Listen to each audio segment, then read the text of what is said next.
Welcome to the CBS Radio Mystery Theater Archives, the only YouTube channel which has the original classic episodes of the CBS Radio Mystery Theater in order with no ads. Thank you for listening, and now, enjoy the show.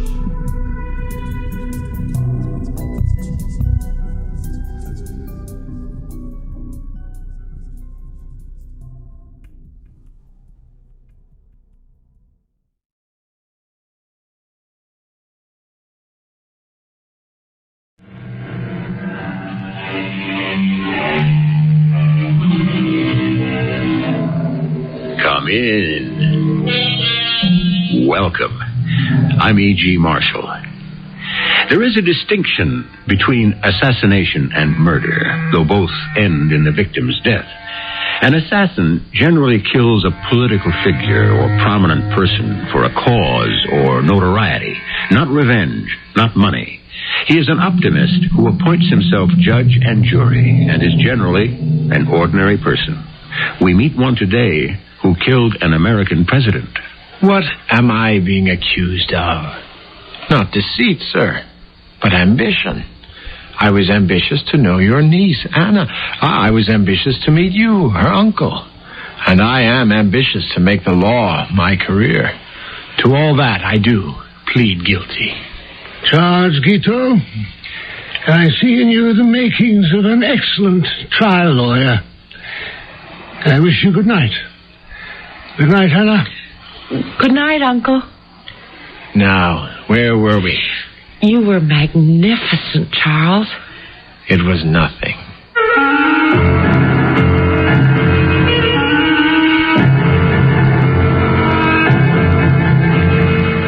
Our mystery drama, Portrait of an Assassin, was written especially for the Mystery Theater by James Agate, Jr. and stars John Lithgow and Patricia Elliot. I'll be back shortly with Act One.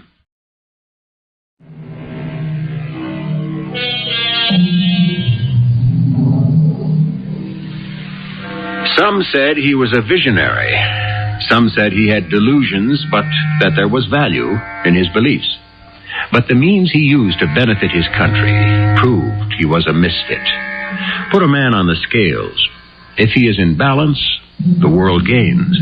But if his purpose outweighs judgment, he is not a man, but a beast. How does such a man become what he is?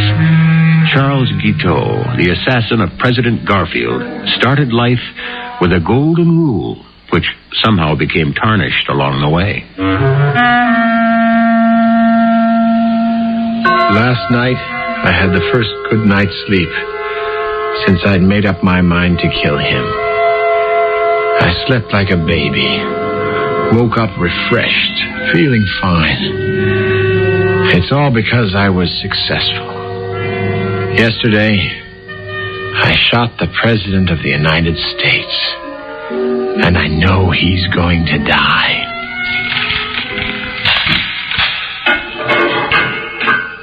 Charles? Yes? Who is it? It's me, Morland Finlay. Finlay. You came after all. I'm an attorney, and we've known each other a long time. You might as well have someone you know represent you. All right, guard, you may lock me in with the prisoner. Now, suppose we begin at the beginning, Charles. You tell me all about it. All about it. Finlay, have you talked to Anna? Your wife? My ex-wife. Have you talked to her? No, I haven't. Not recently. You should. You should. Anna, why did you? Why? Are you saying, Charles, your ex-wife, Anna, is implicated in this? I don't know. If I'd never met her, would I be here? Was all this her idea? Is that what you're saying? It was my idea. All mine. She had nothing to do with it. I want you quietly and reasonably to tell me when you first decided. How long can we live with tyrants, with injustice? Charles, do you understand why you're in jail? Of course. I planned it that way. Finley, I've changed my mind. I don't need a lawyer. It's only a matter of time. Maybe minutes before they'll come for me. Who? Why, General Sherman and General Grant and the people. Once everybody hears what I've done, they'll rise up and acclaim me. Don't you understand? Not quite, Charles. I have rid the United States of America of its greatest enemy. Removed him. I'm a patriot. So I can accept all this, being placed in a cell overnight. It has to look all according to the books. Did you see the pistol I used? Yes, I've seen it. I bought one with a bone handle because I knew it would look better in a museum. Anyway, I don't think I need a lawyer, with all due respect to you, Finley. Charles, you do. Not everyone will understand that your motive was patriotism. People are so blind. I'm sorry, I'd offer you a cup of tea or coffee, but I'm not in my own house. Did you ever have a house of your own? Oh, certainly.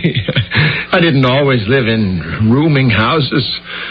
To look at me now in this bedraggled condition, you'd never believe I had a house, a wife, an excellent position in an attorney's office, Humphrey and Walters in Chicago. You probably heard of them. Yes, I had a house and a wife, Anna. Oh, Anna. Tell me about Anna. I'm trying to remember. Was it 12 years ago? Was it really that long ago? Tell me about Anna. I met Anna. We met at the... Where was it? The Y. Yeah, the YMCA in Chicago. 12 years have gone. She was working in the library in the YMCA. How pretty she was. Yes, can I help you? Do you have a copy of Blackstone's commentaries? I can't find it in the stacks anywhere. Blackstone... I'm not sure. I don't believe we have. Sir William Blackstone, you must have.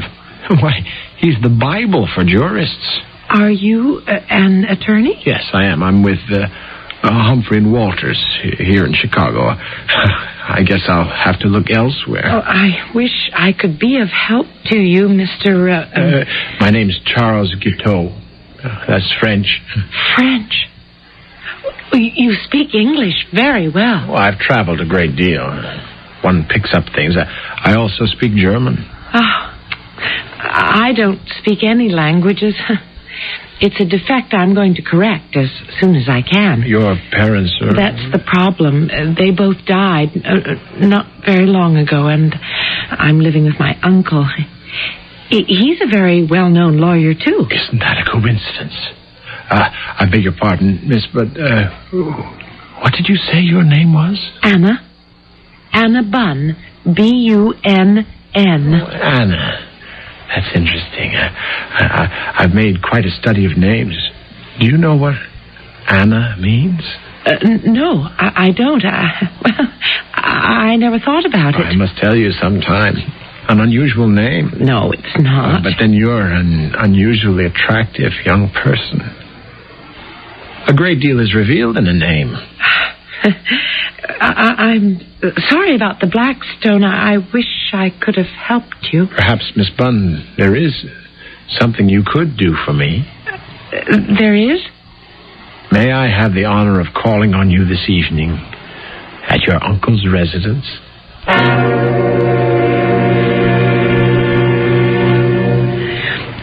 Uncle Ted, I met the most peculiar man today in the library. I mean peculiar nice. He's coming to call on me this evening. What? Tonight? Here? Call on you? Who is he? You just met this man in the YMCA? He's an attorney with Humphrey and Walters. Oh, that's one aspect in his favor. What time is he coming? He said he'd be here at 8. Uncle, you're not angry with me. He'd like to meet you. He really would. No, child, I'm not angry. I realize you're becoming a woman, and it's, I suppose, quite normal to... Uncle Ted, do you know what my name means? Your name? Anna? What Anna means? He said it was something nice, but I thought maybe you'd know. Well, there's a great deal an attorney is required to know, but the meaning of people's names is not one of them. That must be him. And it's 8:00. Punctuality. An excellent virtue. What is the gentleman's name? Charles Guiteau. Anna, you let him in. I have some briefs to prepare. I shall join the both of you in an hour.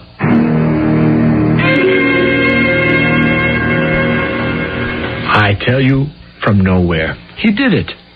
Well, others can do it. James Abram Garfield rose from nowhere. Born in a log cabin, from a common laborer to a college president.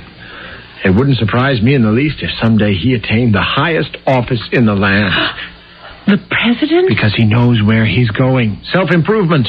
That's the American way, and it's my motto, Anna. May I call you Anna, Miss Bunn? Well, I suppose so. Although I don't know what my uncle would say. Oh, he's an attorney, you told me. I'm sure he looks ahead.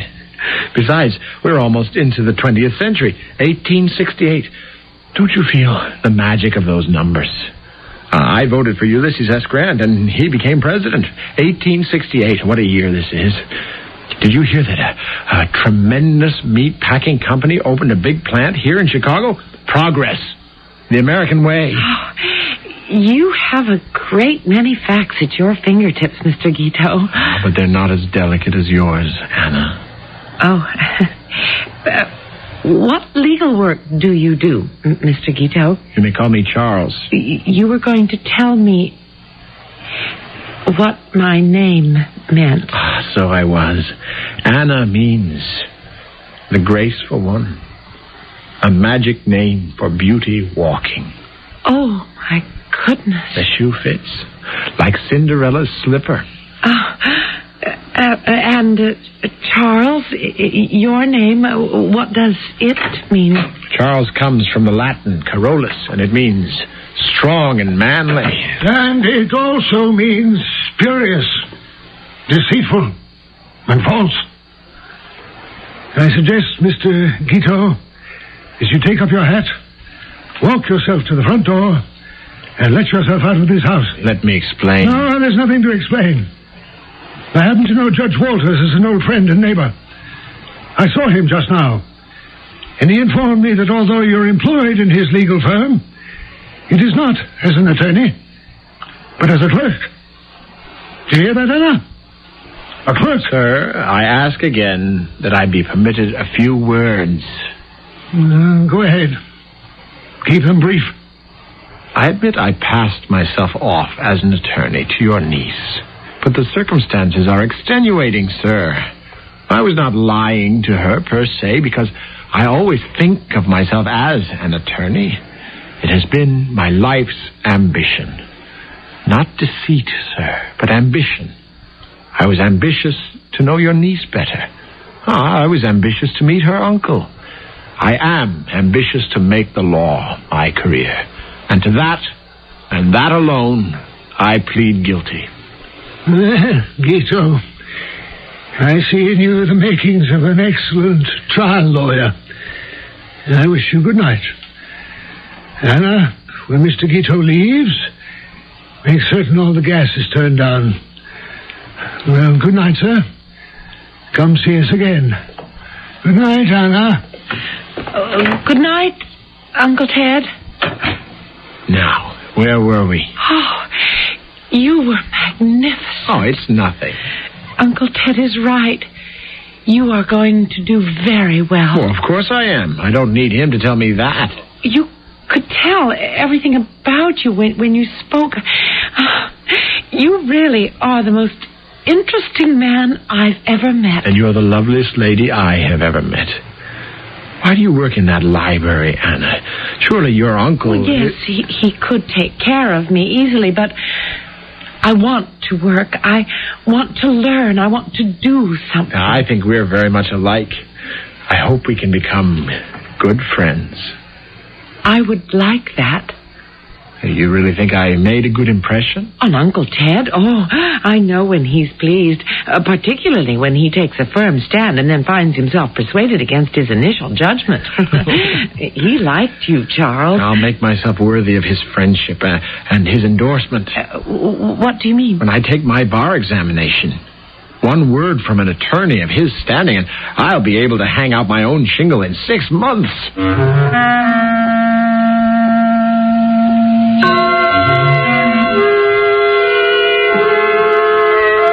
Like the pieces of a puzzle, those making up the portrait of Charles Guiteau are beginning to fit together. But like all men who believe so strongly in themselves, who have no friends but themselves, they are their own worst enemy. The paths of Anna and Charles have come together. Will they run parallel or cross? I shall return shortly with Act 2.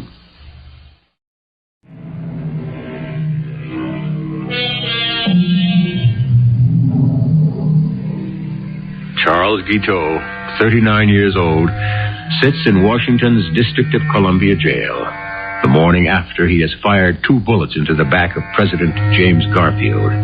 His attorney, Moreland Finley, is questioning Guiteau, trying to put together a case for the defense. And did your wife's uncle intercede with the bar examiner on your behalf? Of course he did. And I became a lawyer. Not that I wouldn't have anyway. It didn't occur to you that having your wife's uncle put in a word for you was not exactly the proper way to pass an examination? It was my character he endorsed, not my ability. Finley, wake up. That's the way things are done. This is America. You scratch my back, I'll scratch yours. I don't understand. Anna's Uncle Ted was glad to get rid of her.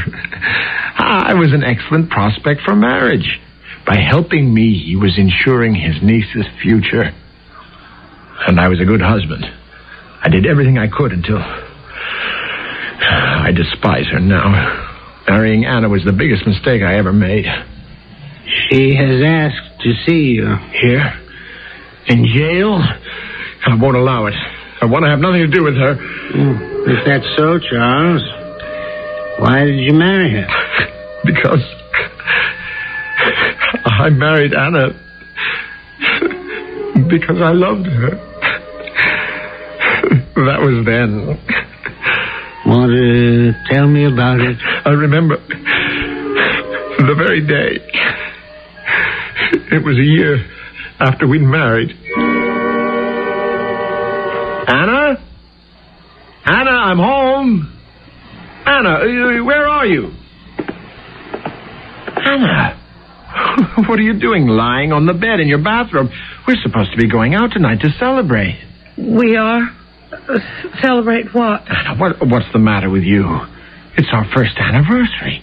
We've been married a whole year. Well, you know that. Come on now, honey. Get dressed. I've got a table reserved for us at the Wisteria. Charles, Mr. Tupper, the landlord was here. What, again? I told him last week I'd start paying him back what we owed him and not to worry about it. Charles, he says if he doesn't get the past 6 months' rent by Friday, he's going to evict us. Oh, just let him try.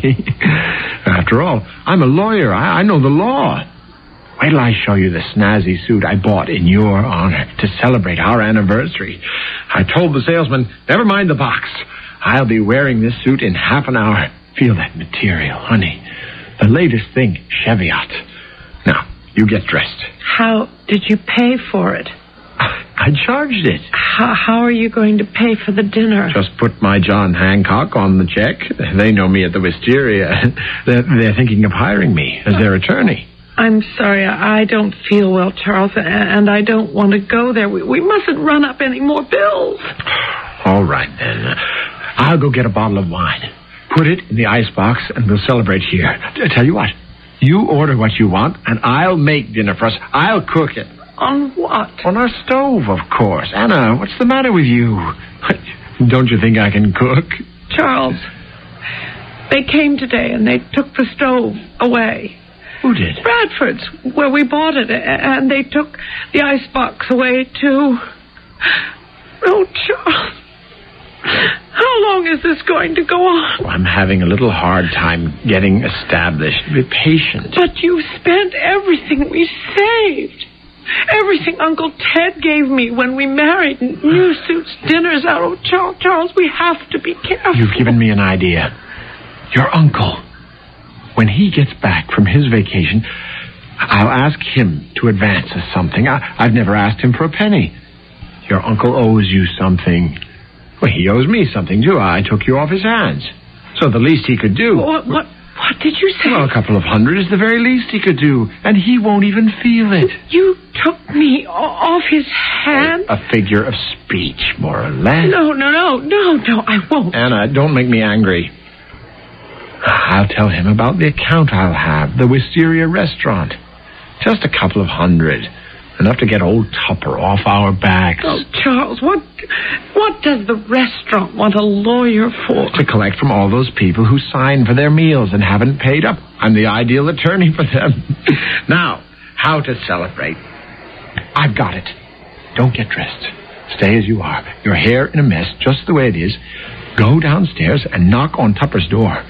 Tell him you're so ashamed. You've spent all the household money and you wanted to buy me an anniversary present. Can he loan you $20? We're already into him for 6 months. What's another 20? Then we can go out, have ourselves a whale of a time, and it's all paid for.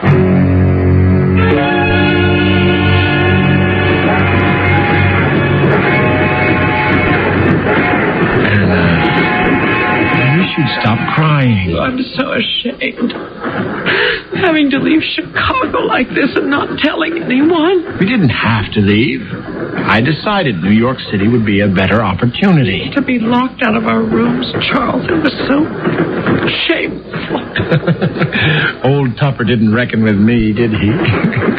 There he is, having dinner, and I'm up in our rooms right under his nose, quietly taking away all our own things and hauling it off in that hired express wagon. Charles, when we get to New York, where are we going to stay? The best hotel we can find. You have to look prosperous in New York. Success must be written all over you. Nobody looks twice at failure. You know, Charles, I think you should try politics. You'd be very good at it. You think so? I agree. Politics. Attach myself to a meteor, and as he blazes through the sky, so shall I. But how will you know who to follow? Well, there's a presidential election coming up. There's a man running on the Democratic and Liberal ticket. Horace Greeley. Horace, from the Latin, Horatius. Light of the sun. That's my man. I want to stand in that light. Work for Greeley, and that's the road to success. Charles, you mustn't fail now. I won't. Why now? Well, because, Charles,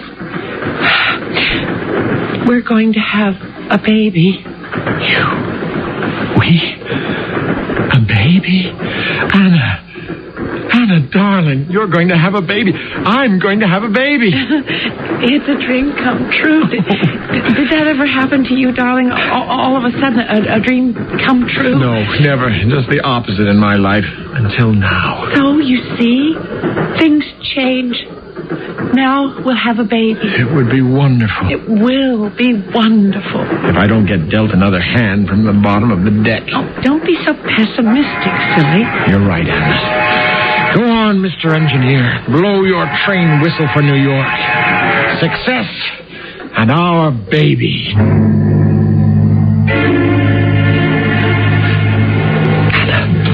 Anna, come on, follow me.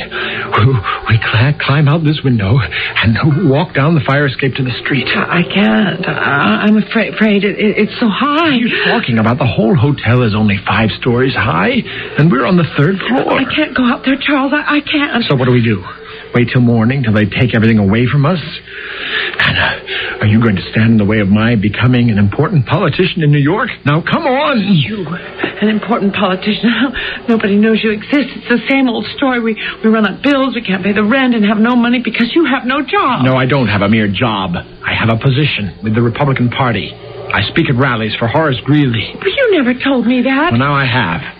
If anyone in the party finds out we had to take a moonlight flit, I can kiss my future goodbye. Now, just step over the windowsill. I've got the bag. I can't. Anna! You hit me. I'm sorry I slapped you. You try the patience of a saint. Now do it. Just follow me down one step at a time. All right. I'm coming.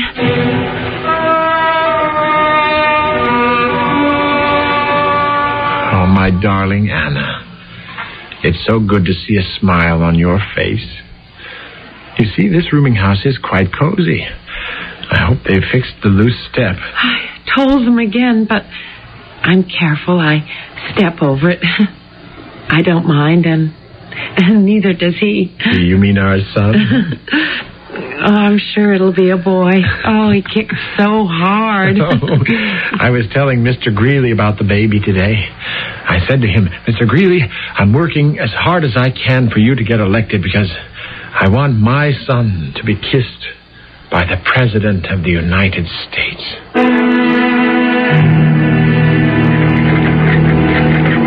Mr. Motorman, would you slow up this trolley when you get to 22nd Street? That's where I have to get off. I said, could you slow up, please? Slow down the trolley. Hey, I'm running my cane through the front glass window. I told you to slow. You refused. I am Charles Guiteau, a prominent member of the Republican Party. My wife is ill. I have a message to get home as quickly as possible, and you are hindering me. I shall report you to the authorities. Out of my way, woman! Can't you see I want to get to the door? Are you Charles Guiteau? Yes, I am. I'm Mrs. Hager, the midwife. The midwife? Did you come to see Mrs. Guiteau? Has she delivered her baby? Mr. Guiteau, sit down here on the steps next to me. But I want to go up and see my wife. There's time for that. She's resting. Comfortably. Then you saw her? I've been with her, yes. Well, we didn't expect a baby for another month. Is Anna all right? She's all right, but she lost the baby. What? Yes, your wife fell down the steps. Oh, Lord. Now, you sit here on the stoop and try to gather yourself together. She fell down the stairs. It was that loose step. She's very brave, your wife is. She'll be fine. Why me? Why me? Why is everything visited on me?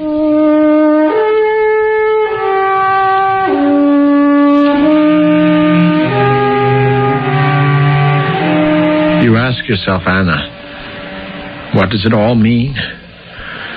First, our baby who isn't even born. Then Horace Greeley, one of the greatest men who ever lived. He's defeated. And in 3 weeks, he's dead. Everything I touch withers away, dies. Everything that has meaning. Charles, one must go on. You've been dragging yourself around for weeks now. Charles, what are we going to live on? I don't care. I never had a dream come true. And you said no, never? I said I didn't believe in dreams coming true. Something always deals you a bad hand from the bottom of the deck. Oh, I can't stand it when you go on and on like that. I'm so tired of hearing you moaning and groaning around the house every day. I thought I was marrying a man. You didn't choose me, Anna. Do you think I would have looked at you twice if your uncle hadn't been a prominent attorney and could give me a leg up? What makes you say such hateful things? Charles, you loved me and I loved you. Is it all in the past tense? Has it all passed? That's up to you, isn't it? If one could look deeply behind the mask that hides our suffering, we might have an inkling of what compels certain inexplicable actions. We shall look further at Charles Guiteau, driven by ambition, seemingly cursed by the fates, a man who, in spite of himself, turned history upside down, when I return shortly with Act 3.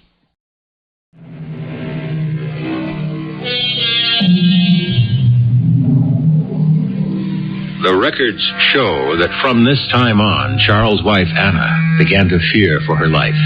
She was afraid her husband was losing his mind, that he had little control over his actions. Each day brought new delusions and new terrors. Anna, did you kill our baby? Charles! I'm not mad, you know, nor am I blind. Did you deliberately walk on that loose step because you didn't want us to have the baby? Yeah, you did it on purpose, didn't you? I can't stand to listen to this anymore. I'm leaving until you come to your senses. You're going nowhere. Let go. You're hurting my arm. You will leave when I tell you to leave. I'm your master. Do you understand that? Yes, Charles. You will do as I say. Yes, Charles. That's better. I've decided to go to Washington. Yes, Charles. If Greeley had lived, I would have been his minister to Chile. You know that, don't you? I know that, Charles. Well, that's why I decided to remain in New York. You said Washington. I said no such thing. I said New York. I shall open an office downtown to collect bad debts. I shall become wealthy. Then, with that money, I'll return to politics. And I expect to find you here when I do, Anna. I've been thinking, Anna. I've never put the finger on your uncle. If I wrote him, do you think he might be able to advance us a little money?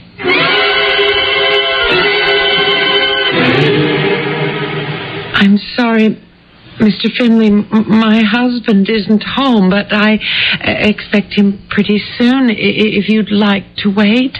Mrs. Guiteau, your husband has rented space from our legal firm down on Liberty Street. We gave him a desk from which to conduct his business. This is rather embarrassing. You sure you won't have some tea, Mr. Finley? Charles ought to be home soon. No, thanks. Since you and I have never met, have my card. Wallen Finley, attorney. Your husband isn't in New York, Mrs. Guiteau. Not at this moment. Oh, I was afraid so. I'll be honest with you. I haven't seen him in 4 days. You see, over the weekend, Charles managed to have the desk he was using removed from our building. We traced it to a used furniture dealer to whom he sold it. Are you sure? Unfortunately, yes. He told the dealer all he wanted it for was to have enough money to get him to Washington. Charles, how stupid. I'm sorry, Mrs. Guiteau. Obviously, you know nothing about any of this. I can see that your problem with your husband is far greater than ours with the stolen desk. Oh, Mr. Finley, I'm afraid. And I'm alone, really. I had an uncle, but he just died. I just found out today. I don't know whom to turn. Well, let me help. Sooner or later, your husband will come back to New York, and I'll have a talk with him. Something's happened to him in just the past year. I don't know him anymore. He acts as though the whole world owes him a living. More than that he should be recognized and famous. Perhaps Charles isn't well. I don't know. You will forgive me, Mrs. Guiteau, for a personal observation. Are those bruises on your arms, on your face? Yes.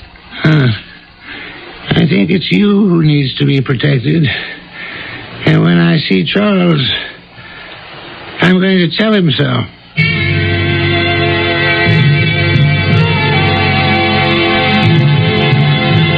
Finley, I'm sorry you're upset about the desk.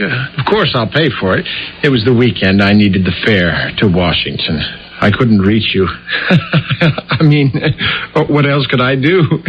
You knew I was good for it. I went to see your wife, Charles. Oh, did you? I haven't seen her yet myself. I came right down to the office from the train. She's in for another shock, I'm afraid. Her uncle passed away. I learned that while I was in Chicago. I thought you said you went to Washington. By way of Chicago. I wanted to see Uncle Ted first. I was too late. Not a dime. What do you mean? He didn't leave us a dime. Not anyone. Didn't have a dime. An illness took everything. Now, Finley, if you can wait just a few days, I will pay you for the desk. In the meantime, do you have another one I could use? I don't know that we ought to do that. But all my stationery's printed giving 96 Liberty as my address. I have to run. I've been gone a week, and Anna will be worried. But she'll be happy when I tell her I've got excellent prospects for a political career. Someday, Finley, you'll boast that you rented office space to the Minister of France, Charles Guiteau. Charles, Anna isn't at the apartment. She isn't? I advised her to move out, and she has. What is all this? Where is she? I'm sorry, but I can't tell you. Finley, I will institute proceedings against you, accusing you of kidnapping my wife. I warn you. Right now, at this instant, you believe you'll file suit, Charles. But you won't carry it through.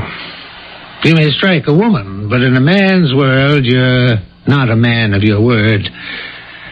You're not even a man. You think so? You don't know me.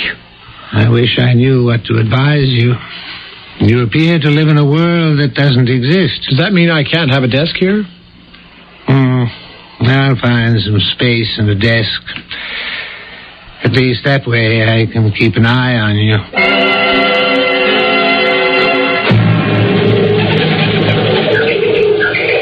Hello, Charles. May I share this bench with you? Don't talk. The pigeons don't like noise when they're eating. What do you feed them? Crumbs and seeds. It's been a long time. I didn't know you were still in New York. I have an office uptown. Doing well? I was until today. Did you come to crow, Finley? I don't know what you mean. Have you heard from Anna? No, why should I? Please don't talk about her. You hurt her a lot, too. I was angry at the time when she divorced me. I'm not angry now. Hand me that bag of birdseed next to you, Finley. If she'd stayed married to you, how would she know you wouldn't get angry again and hurt her? Because I loved her. But that's all over. Everything's over. Did you see the Herald this morning? James Gordon Bennett's filthy sheet? No. You'll enjoy it. Third page headline. A profitable collecting lawyer. Hey, that's a picture of you. What's this about? They claim that when I collect money due a client, that I keep everything I collect as my commission. How did they get this story? Somebody's out to get me.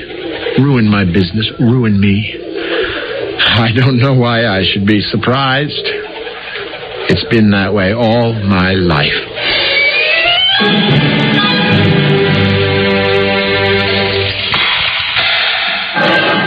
Guard, may I have another 10 minutes with Mr. Guiteau? I'll be finished talking to him then, and you can let me out.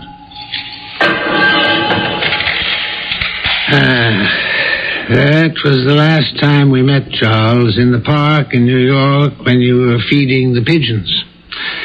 Until... People are so selfish. Somebody has to take care of those birds. Until this morning here in Washington. Finley, old friend, do you think you could handle my defense? It depends on what I can prove.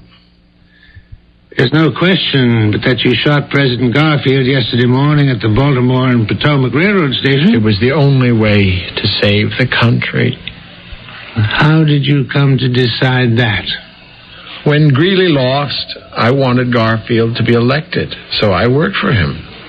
I wrote pamphlets, cornered politicians, did everything I could. I put in to be a consul or minister to France or Austria, my languages. Garfield owed it to me. I got him elected. I didn't know you spoke those languages. I deserved that. Most of those appointments go to friends who couldn't find those countries on the map. So every day I'd go to the White House and leave a message to remind the president I wanted one of those jobs. Did he know you? Of course he knew me. It had been me stumping for him, speaking everywhere. There isn't a street corner from here to New York I didn't speak at. Finley. I swung that vote. And then, about 6 weeks ago, Garfield betrayed me. He betrayed all of us. I'd gone, as usual, to the White House. Good morning, Mr. Guiteau. Did you pass my message of yesterday in to the President? I took care of it. You know, the President is very busy. You don't have to tell me. I know how time-consuming the affairs of state can be. He and I have often joked about it. You've talked to the President? Well, not recently. I knew Jim and his family back in Ohio. Did you know he was born in a log cabin? No, Mr. Guiteau, I didn't. Born in Orange, in Cuyahoga County, Ohio. We were neighbors. He ought to make his decision about who is to be the next minister to Austria pretty soon. Minister to Austria? You told me France yesterday. I did? France wouldn't be much of a hardship. But I've written him I plan to marry a very wealthy Austrian lady so that we can entertain in high style in Vienna. That's important, you know. Mr. Guiteau, I've been asked to ask you not to come to the White House anymore. I don't understand. Orders have been given from a very high level. It's not my doing that you're not to be admitted through the gates after today. It's incredible. Why, I put Garfield into the White House. It was my pamphlets, my speeches. You know he won by a very narrow margin, and it was I, Charles Guiteau, who got him elected. I'm sorry, sir. I didn't know that. Now, if you'll excuse me.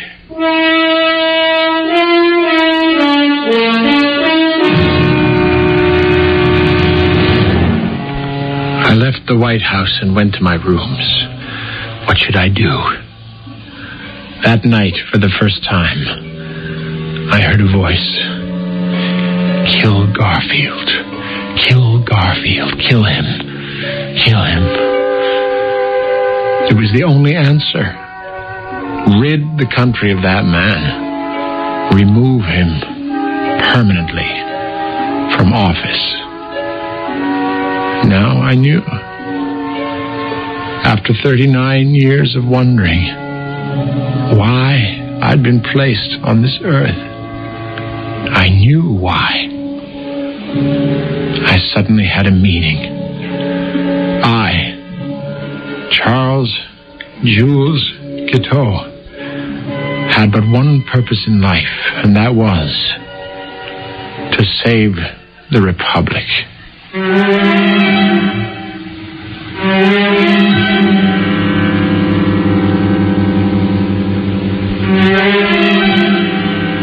The past and the present tell us we are at the mercy of those self-appointed saviors who all too often see death as the all-purpose answer.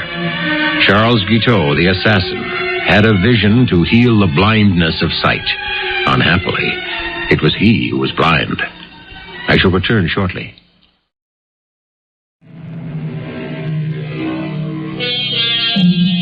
There are some who say no man in high office is safe from the assassin's hand. That in this country, the mere fact that one American is exalted above others fuels the fires in the dark minds of fanatics.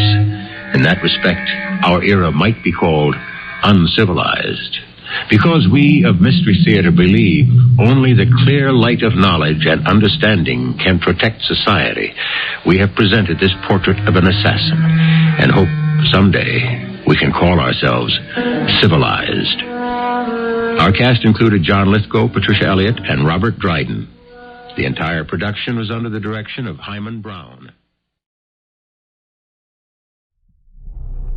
I hope you enjoyed this episode of CBS Radio Mystery Theater. If you've enjoyed this and want to hear more, please subscribe to this channel. You can also visit my other YouTube channel by searching Mr. Brian McCarthy